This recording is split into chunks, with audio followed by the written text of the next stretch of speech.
বিষয়ক একজন ভাই আমাদেরকে প্রশ্ন করেছেন, এআই এর মাধ্যমে আজকাল সোশ্যাল মিডিয়া, এআই বলতে গেলে আর্টিফিশিয়াল ইন্টেলিজেন্স, আজকাল আপনি কোন জায়গায় আপনার কোন শরীয় বিষয় জানার দরকার আছে, আপনি সেখানে সে প্রশ্নকে দিলেন, সে আপনাকে উত্তর দিবে নিজের অনুযায়ী।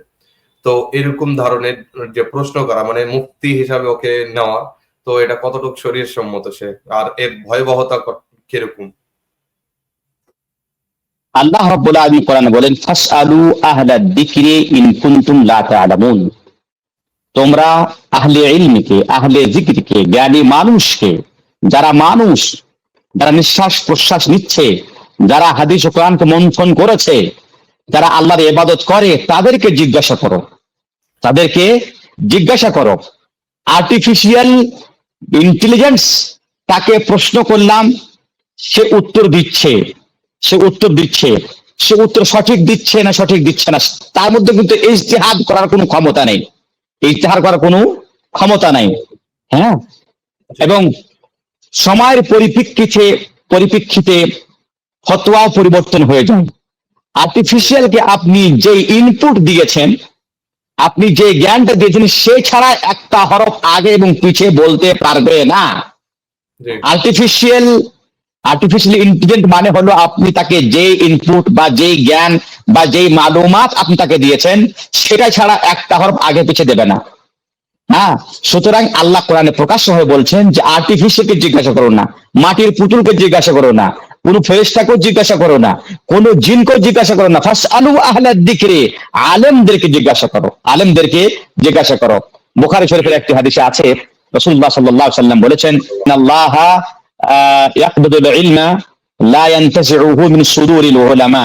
আল্লাহ রাব্বুল আলামিন জ্ঞানকে উঠিয়ে নেবেন। জ্ঞানকে উঠাবেন এইভাবে না যে উলামায়ে কেরামদের বক্ষ থেকে জ্ঞানকে টেনে নেবেন, না।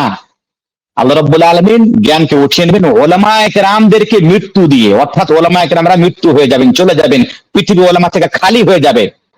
তখন কি হবে? তাআলাম ইউবকা আলিমান, এমন অবস্থা হয়ে যাবে আল্লাহ রাব্বুল পৃথিবীতে কোনো আলেম ছাড়বেন না, আলেম থাকবে না। তখন জাহেল ছাড়া, মূর্খ ছাড়া আর কোনো কিছু থাকবে না। তখন ইত্তাখাদান নাস রুউসান জুহারান, তারা করবে কি? লোকেরা তাদের মুফতি হিসাবে, তাদের আলেম হিসাবে, তাদের রাহবার হিসাবে, তাদের পথ প্রদর্শক হিসাবে, মুর্শিদ হিসাবে তারা গ্রহণ করে নেবে বা জাহেলদেরকে, মূর্খদেরকে। আল্লাহ নবী কি বললেন? ফাআফতাউ বিগাইরি ইলমিন ফাদাল্লু ওয়া আদাল্লু, তারা জ্ঞান ছাড়াই ফতোয়া দেবে এবং তার নিজেই পথভ্রষ্ট হবেন এবং অন্যদিকে পথভ্রষ্ট করাবে। সুতরাং প্রশ্ন, সওয়াল এবং মালুমা বা জ্ঞান নিতে হবে আলেমদের কাছ থেকে, কোনো আর্টিফিশিয়াল কাছ থেকে না। দ্বিতীয় কথা হলো যে তাদের যে জ্ঞান, সে সীমিত জ্ঞান, তাদের যে জ্ঞান ইজতিহাদি জ্ঞান না। আর এই জ্ঞান আপনার জন্য ভয়াবহ হতে পারে এই জন্য যে যার মধ্যে ইজতিহাদের শক্তি নেই, সে আপনাকে এমন ফতোয়া দিয়ে দিবে, যেই ফতোয়া ঠান্ডার ফতোয়া আপনাকে গরমে দিয়ে দিল, গরমের ফতোয়া আপনাকে ঠান্ডাতে দিয়ে দিল। সুতরাং আপনি আপনার আত্মাকে হত্যা করে ফেলবেন যদি আপনি আর্টিফিশিয়াল কাছে প্রশ্ন করেন। তাহলে আর্টিফিশিয়াল প্রশ্ন করা এটা জায়েজ না। তবে হ্যাঁ, যাচাই করার জন্য, কিছু মালুমাত তাকরিব করার জন্য, কিছু মালুমাতকে নেওয়ার জন্য এবং তাতে যাচাই করার জন্য, তাহকিক করার জন্য আপনি যদি সহযোগিতা নিতে চান, তাহলে কোনো আপত্তি নেই। কিন্তু তার উপরে ভরসা করা, এতেমাদ করা, হ্যাঁ, এটা জায়েজ নয়। আমাদের সামনে রয়েছে কোরআন ও সুন্নাহ। আল্লাহ নবী বললেন, তারাকতু ফিকুম আমরাইন লান তাদিল্লু মা ইন তামাসসাকতুম বিহিমা কিতাবুল্লাহ ওয়া সুন্নতি। তোমাদের মাঝে আমি দুই জিনিস ছেড়ে গেলাম, যতক্ষণ পর্যন্ত তোমরা এই দুইটি জিনিসকে মজবুত করে আঁকড়ে ধরে থাকবে, ততক্ষণ পর্যন্ত তোমরা পথভ্রষ্ট হবে না। আমাদের ফতোয়ার স্থান হচ্ছে কোরআন, ফতোয়ার স্থান হচ্ছে হাদিস, ফতোয়ার স্থান হচ্ছে সাহাবায়ে কেরামদের আকওয়াল।